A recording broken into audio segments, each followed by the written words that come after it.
ही आकृती बघूया। या आकृतीमध्ये जर आपण बारकाईने निरीक्षण केलं तर खूप सोपी आकृती आहे, फक्त आपल्याला यामध्ये चिन्ह जास्त दिसत आहेत। एकच चिन्ह आहे पण सारखं सारखं दिसतंय।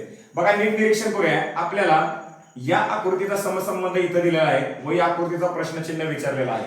तर बघा सर्वात प्रथम आपण कच्ची आकृती तर तयार करून घेऊया।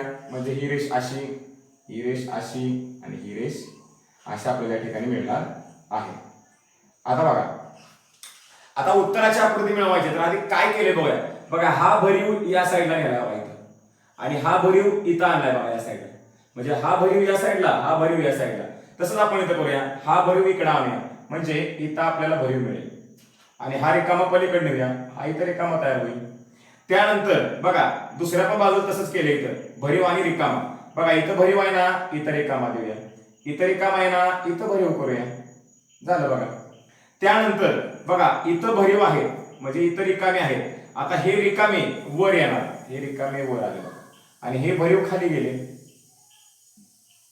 लक्षात घ्या, म्हणजे काय केले, बारकाईने जर आपण निरीक्षण केलं तर हे भरीव खाली आले बघा, भरीव खाली आणि हे रिकामे वर बघा, इथे रिकामे वर गेले। म्हणजेच जे भरीव आहेत ते रिकामे व जे रिकामे आहेत ते भरीव केलेले आहेत। आणि अशा प्रकारे आपण जर विचार केला तर व्यवस्थित आकृती आपल्याला मिळून जाईल। विद्यार्थी मित्रांनो, आज आपण समसंबंध या घटकांतर्गत दोन उपघटकांची माहिती पाहिली। पहिला म्हणजे शब्दसंग्रह आणि पुढचा आकृती नावाचा उपघटक। आता या दोन्ही उपघटकांवर आधारित नेहमीप्रमाणे आपण घेणार आहोत उजळणी। कारण एखाद्या विषयाची उजळणी चांगल्या प्रकारे केली तर तो पाया किंवा तो घटक आपला खूप पक्का होण्यास आपल्याला मदत मिळते। चला तर विद्यार्थी मित्रांनो सुरू करूया पहिल्या शब्दसंग्रह याच्या उजळणीला।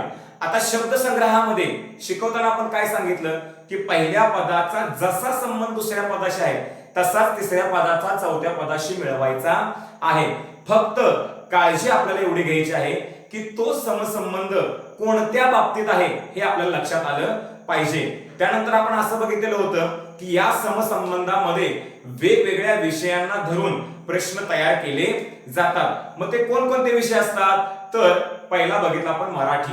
मग मराठीमध्ये काय, जसं वर्गीकरणामध्ये समानार्थी, विरुद्धार्थी, लिंग, वचन, एकवचन, अनेक वचन, वाक्प्रचार, म्हणी, टोपण नावे, साहित्यिकांचे साहित्य इत्यादींचा वापर केला गेला होता, तसाच वापर आहे तसाच समसंबंधामध्ये केला जातो।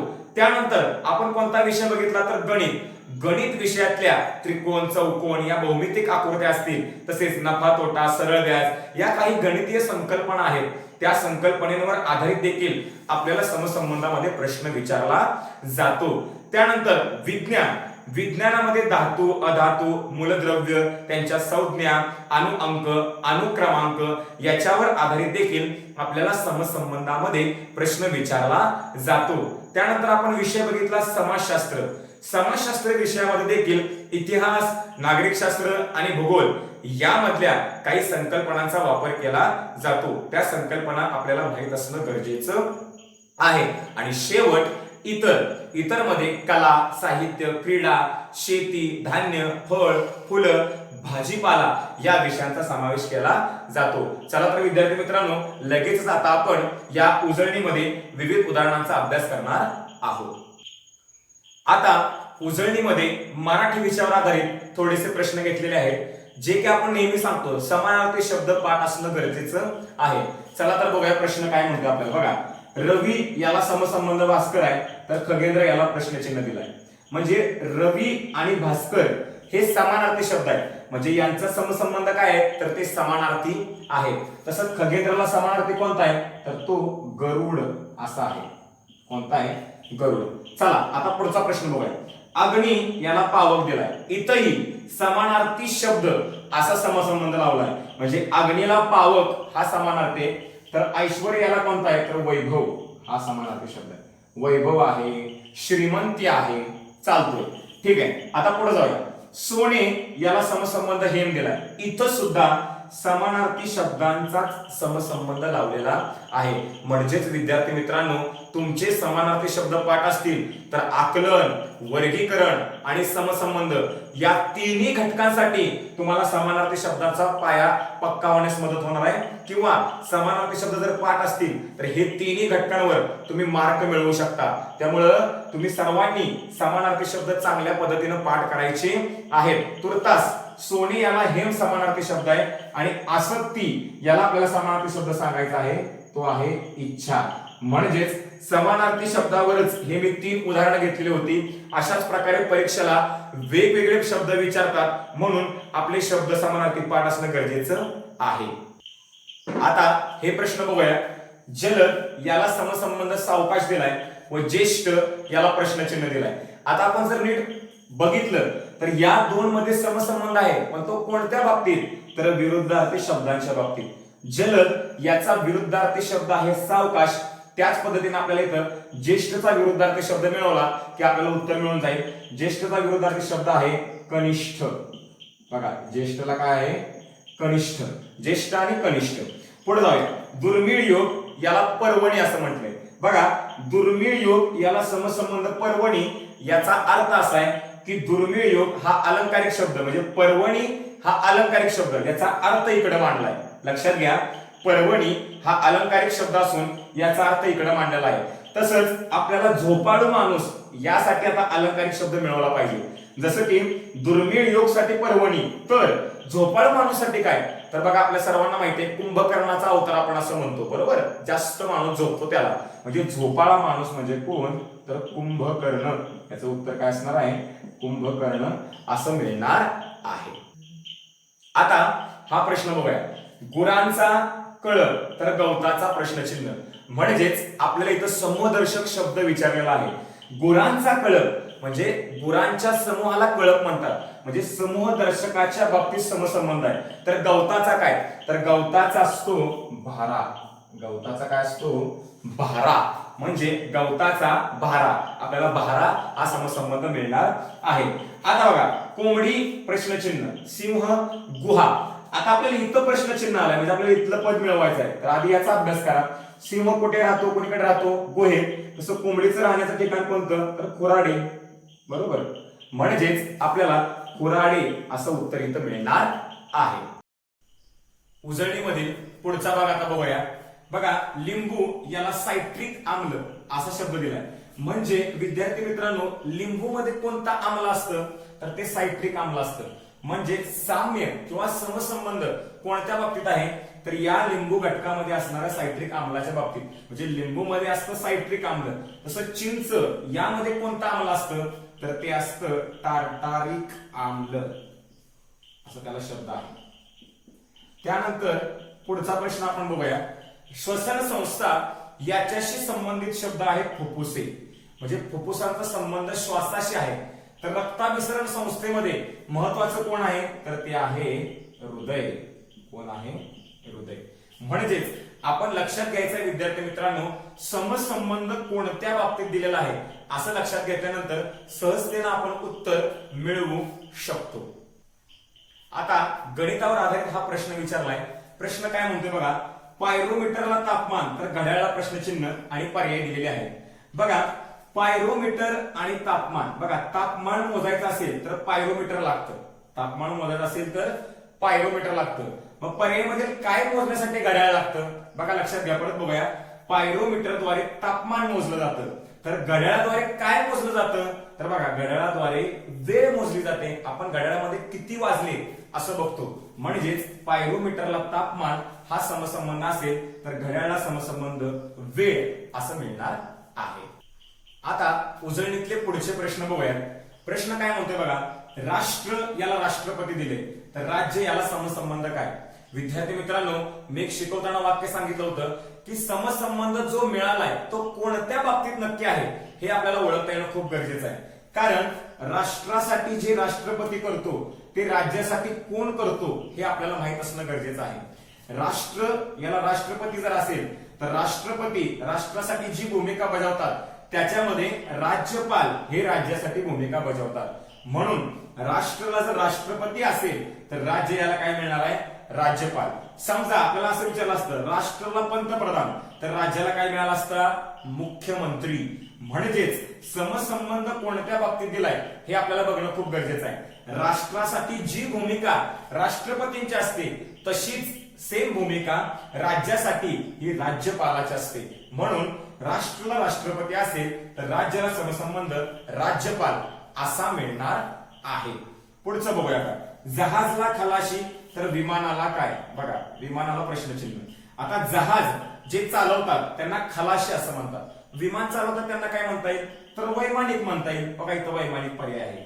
म्हणजे जहाजला खलाशी असेल तर विमान याचं उत्तर मला वैमानिक असं मिळणार आहे. आता पुढील प्रश्नाचा अभ्यास करूया.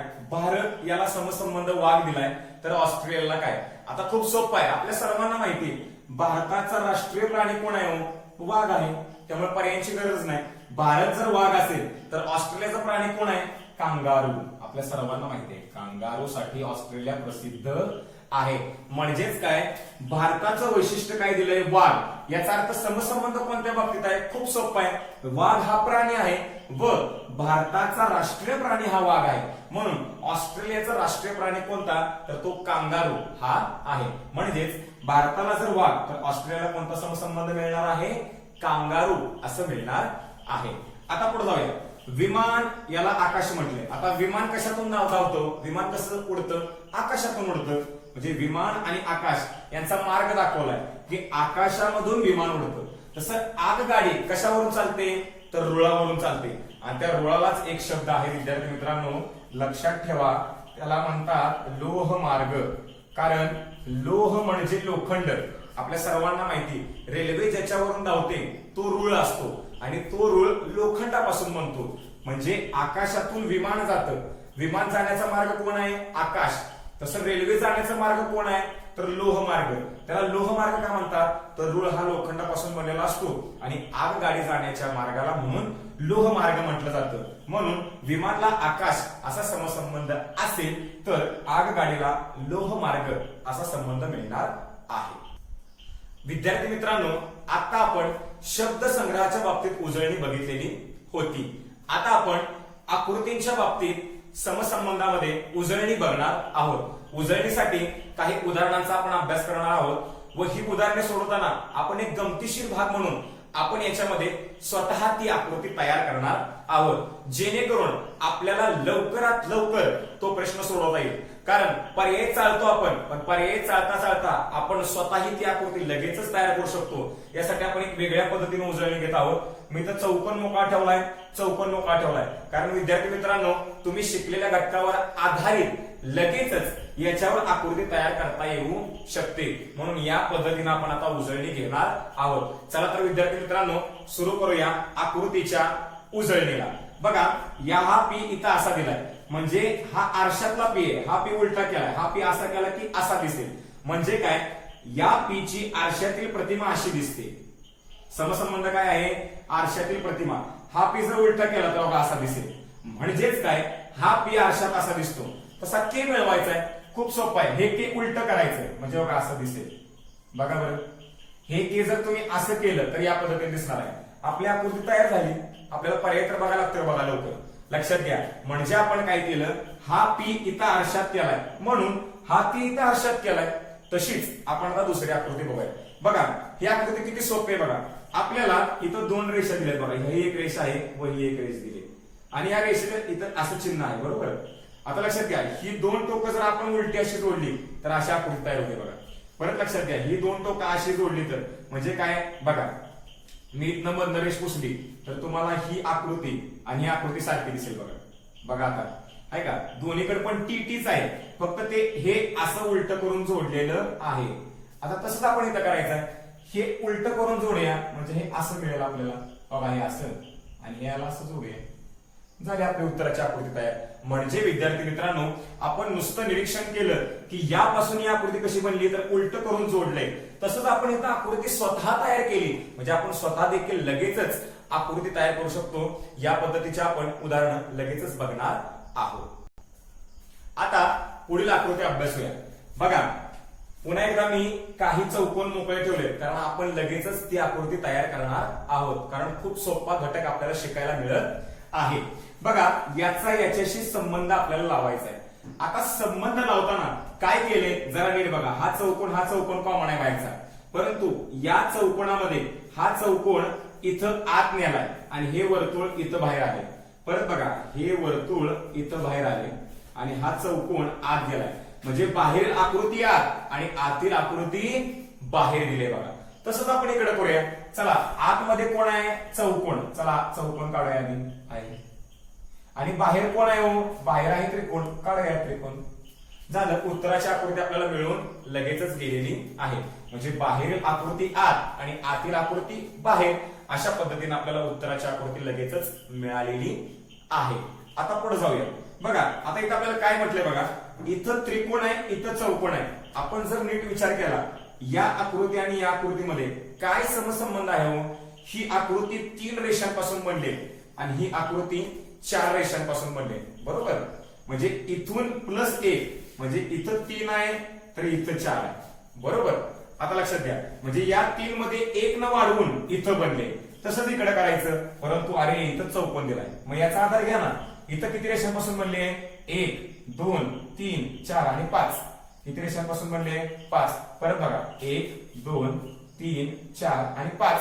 मग इथं 5 असेल तर इथं किती आलं पाहिजे? 4 आलं पाहिजे. बघा, इथं 3 इथं 4 तर इथं 4 आणि इथं 5 जुळलं. परत लक्षात घ्या, आपल्याला समसंबंध असा दिलाय, या त्रिकोणाला हे चौकोन दिले, म्हणजे ही आकृती 3 रेषांपासून बनते, ही 4 रेषांपासून बनते. इथं मोकळं दिले आणि इथं 5 आहे, म्हणजे 5 कोणानंतर येतं? तर 4 नंतर येतं. म्हणजे 4 रेषांपासून बनणारी आकृती आपल्याला पाहिजे. तर ती कोणती मिळते आपल्याला? चौकोनाशी मिळू शकते किंवा आयत देखील मिळू शकते. पर्यायानुसार आपल्याला ही आकृती मिळून जाणार आहे. म्हणजेच काय, 3 रेषा 4 रेषा, 4 रेषा आणि 5 रेषा, अशा प्रकारे सहजतेनं आपल्याला याचं उत्तर मिळणार आहे. आता विद्यार्थी मित्रांनो, आता उजळणीला आपण ज्या आकृत्या तयार केल्या त्या सहज केल्या. आपल्याला पर्यायांची सुद्धा गरज भासली नाही. सहजतेनं आपण त्या आकृत्या तयार करू शकलो. परंतु काही आकृत्यांमध्ये आपल्याला बारकाईनं निरीक्षण करणं खूप गरजेचं आहे आणि बारकाई निरीक्षण करताना प्रत्येक पर्यायाचा अभ्यास करणं सुद्धा गरजेचं आहे. जसं मी वर्गीकरणामध्ये सांगितलं होतं, प्रत्येक पर्याय बारकाईने बघा, तसंच मी सांगेन समसंबंधामध्ये देखील काही आकृत्यांच्या बाबतीत, काही आकृत्या खूप सोप्या असतात, परंतु काही आकृत्यांच्या बाबतीत तुम्हाला बारकाईने निरीक्षण करणं गरजेचं आहे. तर त्या कोणत्या असतात? तर सहजतेने ओळखू शकतो. एका आकृतीमध्ये एकापेक्षा जास्त चिन्ह आली की समजायचं आपल्याला बारकाई निरीक्षण करायचं आहे, जसं की याच्यामध्ये. चला बघूया. बघा, याचा आणि याचा संबंध, दोन्हीमध्ये एकसारख्याच आकृती आहेत, मात्र हा वर्तुळ इथं खाली नेलाय आणि हा त्रिकोण इकडे वर नेलाय. परंतु नेताना काय केलाय? तर या त्रिकोणाच्या आत त्रिकोण आहे आणि वर्तुळाच्या आत वर्तुळ काढलाय. म्हणजे एकमेकांची साईड बदलली व तेच आकार एकमेकांमध्ये समाविष्ट केलेले आहेत. तसंच आपल्याला इथं करायचं आहे. म्हणजे चौकोनामध्ये चौकोन आणि इथं सुद्धा तिरका चौकोन आहे, त्या चौकोनामध्ये चौकोन मिळवायचा आहे. पर्याय क्रमांक 1 बघा, जुळत नाही, कारण डबल आहे का? नाही. त्यानंतर दुसरा बघा, हा दुसऱ्यामध्ये डबल आहे, परंतु घोळ काय बघा, चौकोनला चौकोन वर घेतलंय आणि तिरक्या चौकोनला तिरका चौकोन आहे असा घेतलाय. नको, इथं काय केलं बघा, वर्तुळ खाली नेलाय, त्रिकोण वर नेलाय, म्हणजे उलट पाहिजे, उलट. चला, हा नको. पर्याय क्रमांक 3 बघा बरं जरा. बघा, हा खाली आहे ना, हा वर आलाय बघा, आणि डबल मध्ये सुद्धा आहे. आणि हा चौकोन वर आहे ना, हा खाली आलाय बघा, हा डबल मध्ये सुद्धा आहे. म्हणजेच याच्याशी समसंबंध हा असेल तर याला कोणता समसंबंध जुळतोय? तर पर्याय क्रमांक 3 असं मला उत्तर मिळणार आहे. विद्यार्थी मित्रांनो, आज आपण समसंबंध या घटकातील शब्दसंग्रह आणि आकृती याबाबत माहिती बघितली. म्हणजेच समसंबंध या घटकातले 2 उपघटक आज आपण पूर्ण केले. तसेच त्याचबरोबर आपण संकल्पना बघितल्यानंतर दोन्हीही उपघटकांची उजळणी घेतली. मला तुम्हाला सांगायचं असं की शब्दांच्या बाबतीत तुम्ही मराठी, गणित, विज्ञान, समाजशास्त्र या विषयांचा अभ्यास करा व आकृतींच्या बाबतीत प्रत्येक आकृतीचं निरीक्षण करा, प्रत्येक पर्यायाचं निरीक्षण करा, जेणेकरून तुम्हाला त्या आकृत्या सोडवता येतील. आता या व्हिडिओवर आधारित किंवा या लेक्चरवर आधारित तुम्हाला एक क्वेश्चन बँक टेस्ट स्वरूपात मिळणार आहे, ती तुम्ही सोडवा, जेणेकरून तुमचा पाया पक्का होण्यास मदत मिळणार आहे. पुढच्या तासिकेला आपण समसंबंध याच घटकातील संख्यांचा समसंबंध आणि इंग्रजी वर्णमालातील जे अक्षर आहेत त्यांचा समसंबंध याबाबत माहिती बघणार आहोत. धन्यवाद.